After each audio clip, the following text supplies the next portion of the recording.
두 주 전 우리가 이제 본문 말씀에 무엇이든지 밖에서 사람에게로 들어가는 것은 능히 사람을 더럽게 하지 못하되라고 하는 말씀을 우리가 함께 읽었던 기억을 하실 것입니다. 그러니까 예루살렘에서 내려왔던 서기관과 바리새인과 서기관들이 예수님이 메시아인가 하고 확인을 하러 왔다가 예수님의 제자들이 손을 씻지 않고 먹는 것을 보고 다른 것들은 다 내려놓고 그 행위 하나만을 보고 왜 장로들의 유전을 지키지 않느냐라고 그들이 말을 하니까 예수님께서 이 입으로 들어가는 것이 사람을 더럽게 하는 것이 아니다라고 하는 말씀, 정작 더러운 것은 안에 있는 것들이다라고 하는 말씀을 그때 하셨었죠. 가만히 생각해 보면 우리가 아닌 척하고 살지만 우리들 안에 참 여러 가지 것들이 담겨져 있다라고 하는 생각을 하게 됩니다. 하나씩 꺼내보면 그 모든 것들이 정말로 하나님만 아시니까 그렇지, 누군가에게 내 모습을 본다고 한다면 참 어떻게 할 것인가 라고 하는 그런 생각들을 해볼 때가 가끔 있습니다. 그러면서 왜 나는 이거밖에 안 되나 라고 하는 생각을 저만 하는 것은 아닐 것 같습니다. 우리가 하나님의 사람으로서 살아가다 보면은 그런 모습들을 갖게 되는데, 우리가 이제 한동안, 정말로 오랜 동안 우리가 신앙이라고 하는 것은, 우리의 믿음이라고 하는 것은 주님을 예수 그리스도로 구주로 고백하는 그 믿음 하나, 그것을 우리가 구원을 받는 것이다 라고 하는 생각들을 참 많이 하고 그렇게 가르쳤습니다만, 요즘은 들어서 이제 그게 많이 바뀌었지요. 많이 변한 게 무엇이냐면, 신앙과 이 행위라고 하는 것은 따로 떨어진 것이 아니라 하나다라는 것이죠. 이게 믿음 따로 있고 행동 따로 있고 하는 것이 아니라 믿음과 행동이 같이 하는 것이 그게 온전한 믿음이다라고 하는 것인데, 그런 면에 있어서 우리 속에 있는 것들, 또 그것들이 겉으로 드러나는 그러한 행위라고 하는 것들, 그러한 것들이 과연 하나님 앞에서 우리의 어떤 신앙의 척도가 될 것인가라고 하는 것들을, 특별히 오늘 본문은 말이라고 하는 것을 통해서 우리 가운데 그 중요성을 이야기해 주고 있습니다. 먼저 우리가 이제 야고보서를 보게 되면은 야고보서를 누가 기록을 했을까라고 이야기를 할 때에, 야고보가 성경 신약에서 중요하게 언급되는 야고보가 두 명이 있죠. 한 사람은 요한의 형이었던 세베대의 아들 야고보, 그러니까 베드로와 야고보와 함께, 요한과 함께 이 세 명이 변화산에도 갔었고 했던 그런 사람들, 그 제자들 중에 한 사람, 그 야고보가 있죠. 근데 그 야고보는 초대교회 때 먼저 순교를 했습니다. 사도 중에서 가장 먼저 순교를 했고, 그 다음 이제 야고보가 누구냐면은 사도행전에 나오는 예루살렘 공회에서 의장을 맡았던 사람, 그 사람이 주의 형제 야고보입니다. 우리 주님의 동생이지요.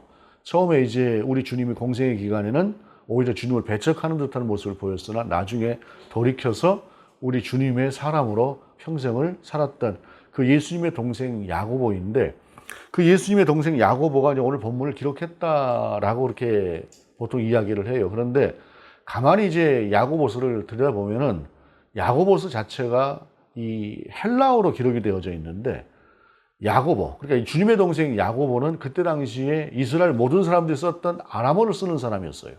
아람어를 사용하는 사람이 이렇게 유창하고 잘된 문장, 헬라어로 된 문장을 기록할 수 있었을까라고 하는 이야기를 하면서, 생각들 하면서 주의 형제 야고보는 아닐 것이다. 그러면 어떤 야고보냐 이야기를 할 때에, 우리가 이제 제가 여러분에게도 자주 설명을 드렸습니다만은 이스라엘 사람들 같은 경우에는 예를 들어서 다윗의 이름으로 다윗의 시를 써도 그것이 문제가 아니에요. 예를 들면 그게 짝퉁이나 가짜가 아니라 다윗의 심정으로 쓴 그 시라면 그건 다윗이 쓴 것이라고 해도 별 상관이 없는 것이에요. 마찬가지로 야고보서도 마찬가지입니다. 흩어져 있는 유대인들에게 쓴 이 야고보서라고 하는 것은 물론 유대인들만 향해서 쓴 것은 아니겠지만, 특별히 유대인이 중심이 되었기 때문에, 이스라엘 사람들이 중심이 되었기 때문에 그들에게 야고보의 정신으로 야고보서를 썼다고 한다면 그것은 별 문제가 아니다라고 할 수가 있어요. 더군다나 야고보는 이 야고보서가 쓰였을 때까지 살아있었을 것으로 보지 않기 때문에 오늘 본문에 있는 야고보는 그 어떤 야고보의 정신으로 무엇인가를 기록해야 했던, 야고보의 권위로 무엇인가 중요한 주님의 말씀을 전해야 했던 누군가가 쓴 것이다 라고 생각을 하면 될 터인데, 특별히 야고보서는 다른 신약 성경에 있는 서신서들과는 좀 다르게 행위라고 하는 것을 대단히 강조를 합니다.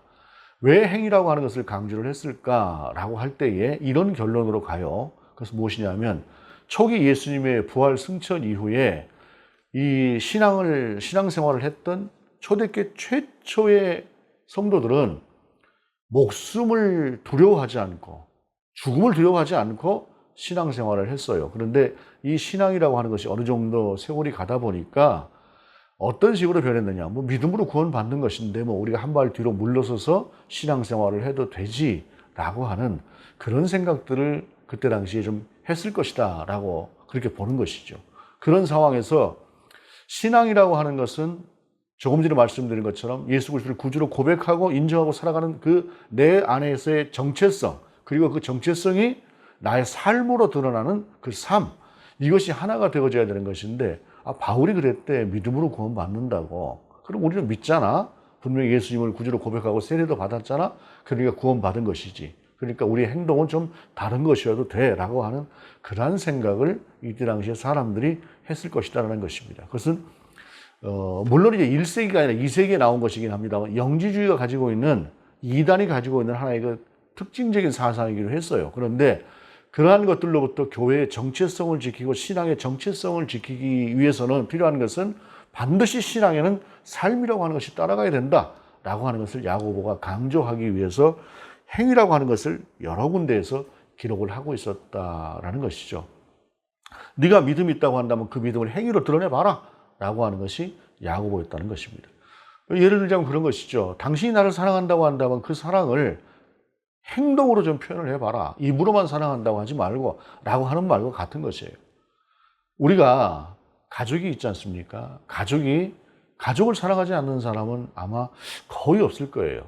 요즘은 근데 세상이 하도 이상하다 보니까 가족도 서로 사랑하지 않는 사람들이 있는 것 같긴 합니다. 그런데 그래도 보통의 가족들은 가족을 다 사랑합니다. 평소에 싸워도 가족이 정말로 큰 위험에 처했다거나 할 때는 반드시 가족애라고 하는 것이 드러나게 돼 있는 것이에요. 그것이 바로 삶으로 드러나는, 행동으로 드러나는 가족에 대한 사랑이라는 것과 마찬가지로 어떠한 경우에도 신앙을 가진 사람은 삶으로 이것이 드러나게 돼 있는 것이라는 말이죠. 바로 그것을 강조한 것이 야고보인데, 오늘 본문의 1절을 보게 되면 내 형제들아 너희는 선생된 우리가 더 큰 심판을 받을 줄 알고 선생이 많이 되지 말라라고 이야기를 하고 있어요. 그 행위에 있어서 가장 먼저 모범이 되어야 하는 사람들이 선생이다라는 것이죠. 그러면서 선생된 우리가 더 큰 심판을 받을 것이다 라고 하는 말씀을 하고 있어요. 여기서 심판이라고 하는 것은 무엇입니까? 우리 주님 오시는 날, 우리가 주님을 만나는 날, 그날 주님께서 우리를 판단하실 그 심판을 이야기하시는 것이에요. 그런데 그날에 가서 보통의 그리스도인들, 그런 그리스도인들은 하나님 앞에서, 예수님 앞에서 책망받을 것이 없다고 할지라도 선생이 되어서 누군가를 지도하고 가르쳤던 사람들은 그 앞에서 좀 더 엄중하게 그 책임을 묻게 될 것이다 라고 하는 것을 말씀하고 있는 것이다 라는 것입니다. 그러면서 많이 선생이 되지 말라, 선생이 되려고 하지 말라라는 것입니다. 누군가를 가르치고 누군가를 지도하고 이렇게 하는 것에 대해서 그것이 얼마나 엄중하고 큰 책임인가라고 하는 것들을 이야기한다라는 것입니다. 이것은 교회에 있어서 초신자보다는 재직, 그러니까 집사, 그리고 또 재직 중에서도 중직자, 권사나 장로, 그리고 그 중직자 중에서도 장로나 이런 권사보다는 목사, 이러한 사람들이 훨씬 더 그 책임이 크다라고 하는 것을 말하는 것이다 라고 해도, 그렇게 이해해도 좋을 것입니다. 지난주에 제가 이제 목사님 세 분하고 앉아서 좀 이야기를 하던 중에, 그 중에 한 목사님이 교회 건축을 하고 있어요. 교회 건축을 하고 있는데, 제가 이제 건축업자를 좀 조심해야 되지 않는가라고 하는 얘기를 넌지시 꺼냈었습니다. 왜냐하면 요새 건축을 하는 사람들이 예를 들어서 처음에 50억 건물을 짓겠습니다 하는데, 이게 이제 짓는 과정에서 이렇게 좀 해서 55억이 들어갑니다. 이렇게 해서 60억이 들어갑니다. 이렇게 해서 계속해서 불어나고 공사는 지연되고 하는 그런 모습들을 많이 보게 돼요. 그래서 이 건축업자를 좀 조심해야 된다라고 이 얘기를 했더니 그 목사님이 하시는 얘기가 저희 건축을 하는 분은 건축업자가 아니고 건축자입니다. 그렇게 이야기를 해요. 그러면서 같이 하는 얘기가 개신교인이 아닙니다라고 이야기를 합니다. 저는 그 말이 정말 두고두고 제 속에 생각이 났습니다. 목사의 입에서 개신교 장로가, 우리 장로가 합니다라고 하는 그런 말이 안 나오고 우리 개신교인이 아닙니다.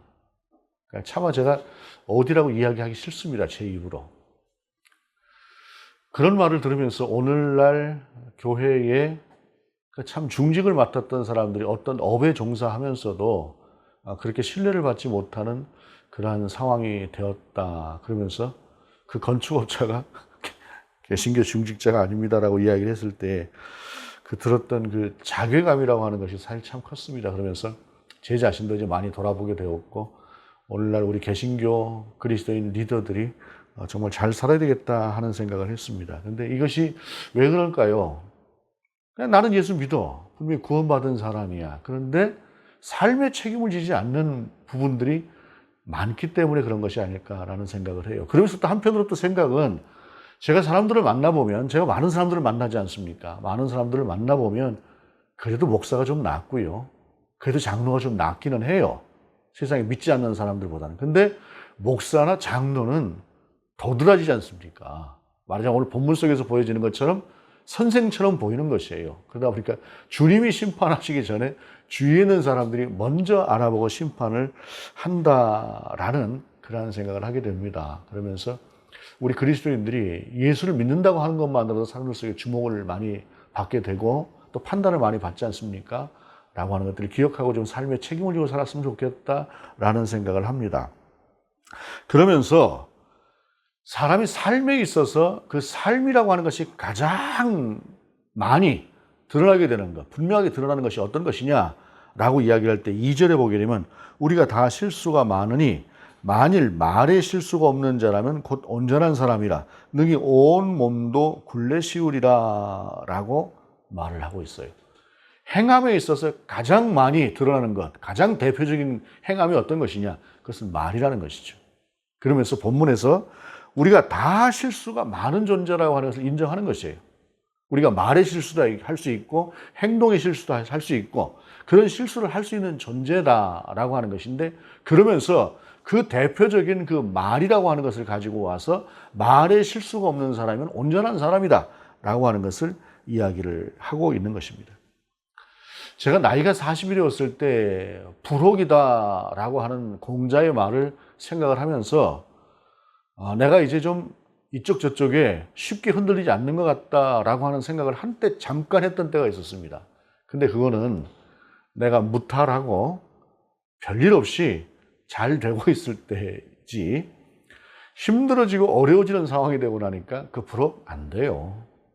50이 되고 나면 지천명이 다 하늘의 뜻을 안다라고 이야기를 하는데 50이 돼서 하나님의 뜻이 무엇인지는 알겠습니다. 하나님의 뜻이 무엇인지는 알겠는데 불혹은 전혀 여전히 안 되고 있고 60이 되고 나면 이순이라고 하지 않습니까? 모든 말을 들어도 귀가 순하게 그것을 받아들인다라고 하는데 들으면 분노하고 반응 나가고 하는 것은 젊었을 때랑 별로 다르지 않다라고 하는 그런 생각을 했습니다. 우리가 다 그렇게 허물이 많고 실수가 많고 한계가 있는 그러한 존재들인데 특별히 그 중에서도 말이라고 하는 것은 가장 중요한 것이기 때문에 말이라고 하는 것을 중요하게 생각하라라는 것입니다.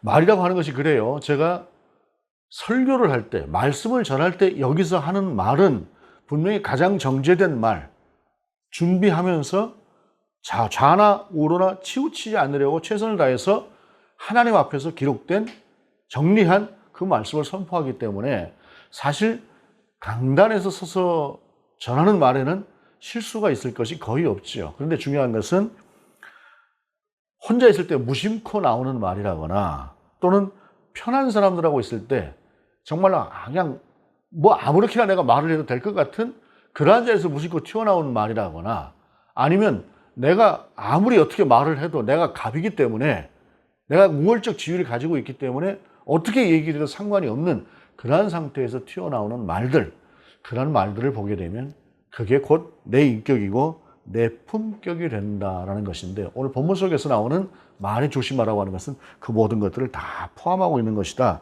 라고 할 수가 있을 것입니다.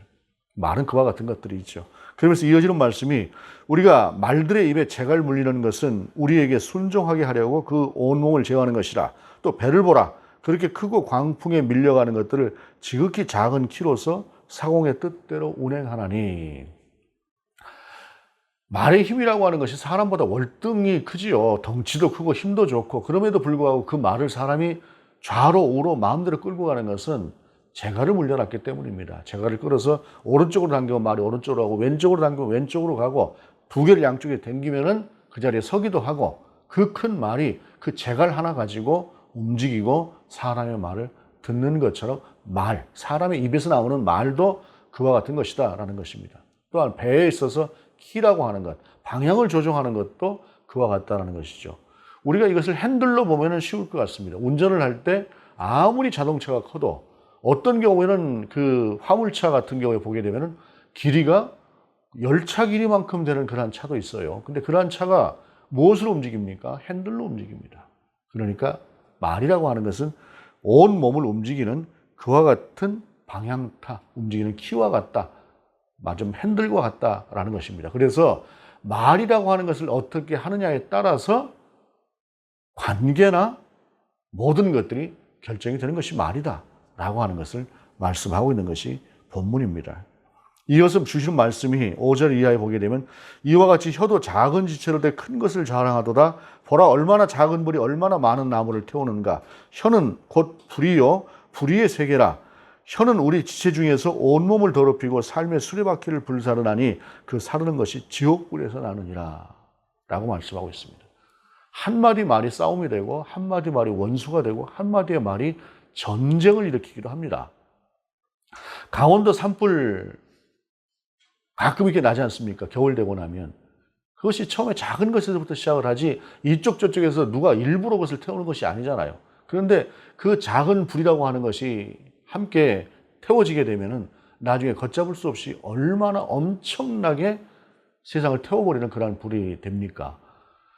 오래전에, 정말 오래전에, 거의 20년 됐나라고 할 때에 그 강원도에 산불이 났을 때 제가 그 뒤로 강원도를 가본 적이 있습니다. 물론 이제 그 뒤로 나오는 산불 때도 가봤지만, 그때는 수십 킬로를 달려가는데도 그 산불의 흔적이 남아있더라고요.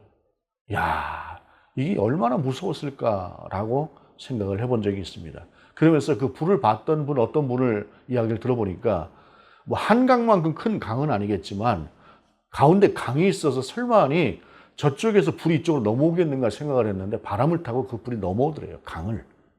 그러니까 불이라고 하는 것이 얼마나 무서운가라는 것인데, 말도 그와 같다라는 것입니다. 말도 그와 같은 것이다라는 것입니다. 말은 분명히 천냥빛을 갚을 만큼 선한 영향력을 갖습니다. 말 한마디가 인생을 바꾸기도 합니다. 언젠가 제가 한번 이야기한 것 같기도 한데, 어떤 사람이 인생을 정말로 자포자기하고 모든 것을 끝내려고 생각을 하고 있었던 차에 국수가 한 그릇 먹고 싶더랍니다. 그래서 국수집에 갔더랍니다. 근데 주머니에 돈은 한 푼도 없고, 이제 무전취식이죠. 그렇게 해서 이제 국수 한 그릇을 이제 배부르게 이제 먹고, 어떻게 도망을 갈까 하고 이제 도망갈 궁리를 이렇게 하고 있다가 주인 할머니가 한눈을 파는 사이에 탁 튀어나와서 도망을 가는데, 곧바로 주인 할머니가 튀어나오더라지 않습니까? 튀어나오면서 하는 얘기가, 뛰지 마라, 뛰지 마라. 다 먹고 가라.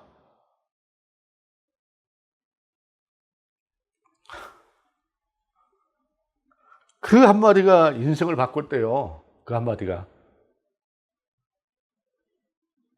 그 따뜻한 말이라고 하는 것이 참 그런 것 같습니다. 근데 정반대의 말이라고 하는 것은 정말로 사람을 분노하게 하고, 때로는 모든 것을 걸고 싸우게 하기도 하고 하는 것이 그런 것이죠. 이게 언어라고 하는 것입니다. 참 언어라고 하는 것이 쉽지 않다라고 하는 생각을 하게 되는데, 그래서 전제가 말에 실수가 없으면 완전한 사람이다라고 이야기하는 것이에요. 그만큼 말이라고 하는 것은 속에 있는 것들이 드러나는 것이죠.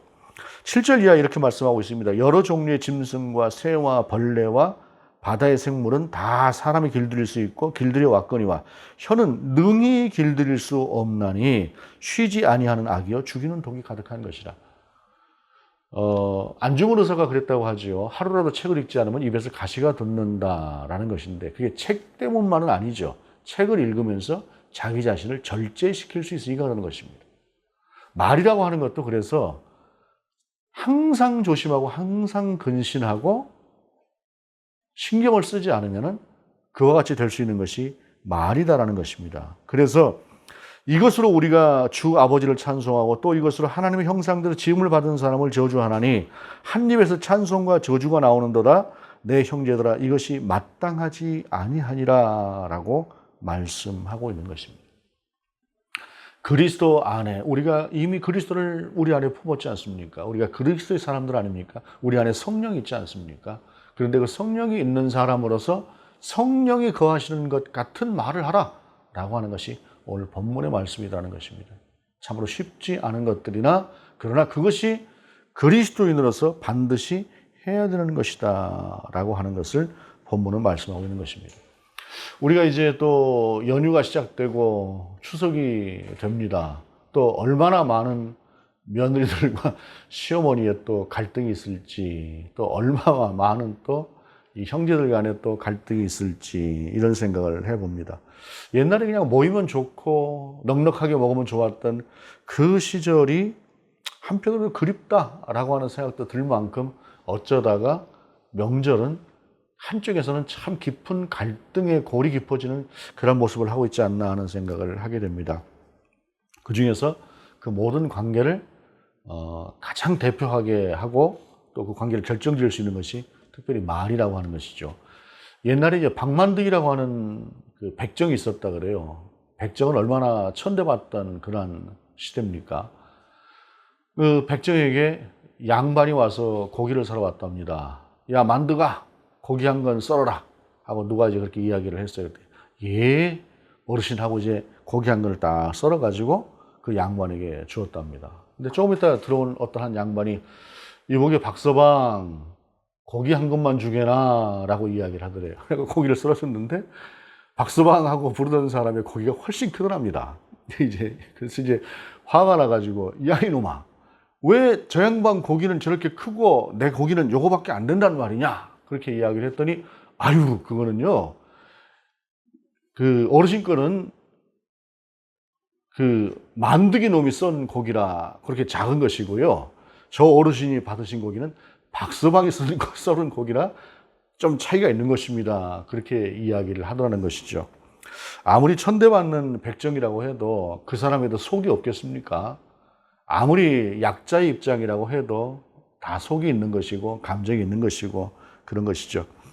따뜻한 말, 상대의 마음을 편하게 하는 말 결코 쉬운 것이 아니겠지만 그럼에도 불구하고 우리가 그런 그리스도인의 마음으로 올 명절을 잘 보냈으면 좋겠다 싶습니다. 좀 미운 생각이 들고 좀 서운한 생각이 들고 하더라도 그리스도인다운 언어로 상대에게 조금 더 따뜻한 말을 건넸을 때에 오히려 그것이 관계가 회복될 것입니다.